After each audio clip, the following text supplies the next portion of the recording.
200 sremsko-mitrovačkih poljoprivrednika koji su besplatno posjetili sajam u Novom Sadu imalo je priliku da se upozna sa bogatom ponudom mehanizacije, životinja i semena na ovogodišnjem Međunarodnom poljoprivrednom sajmu.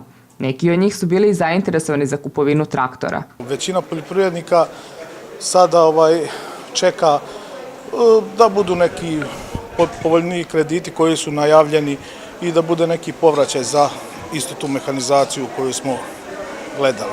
Ja sam prošle godine hteo da kupim jedan traktor, ono što je bilo za voćarstvo, pa sam tu bio kratkih rukava, odbijen sam i sada sam gledao iste takve traktore i mislim da ću kupiti. Puno mi znači što me grad doveo, tačnije Agencija za ruralni razvoj, na sajam. Mogu da vidim interesantne ponude i od banaka za kredite i od mehanizacije i sve što mi je potrebno u mom poslu. Agencija za ruralni razvoj grada Sremska Mitrovica sada već tradicionalno vodi svoje poljoprivrednike na sajam u Novi Sad. Obezbeđene su ulaznice i autobuski prevoz za 200 poljoprivrednika s teritorije grada Sremska Mitrovica, 85. po redu sajam, tradicionalni i jubilarni.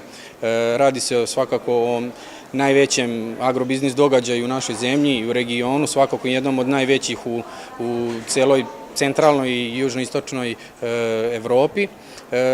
Predstavlja jedno ogledalo, majski sajam predstavlja jedno ogledalo agrara, odnosno presek svih aktuelnih i dešavanja i događaja, dostignuća, tema, trendova, proizvode i usluga u oblasti agrara, ali nekako ono što je najznačajnije našim poljoprivrednicima je svakako mehanizacija, odnosno poljoprivredne mašine. Međunarodni sajam poljoprivrede, 85. po redu, otvoren je sve do 21. maja.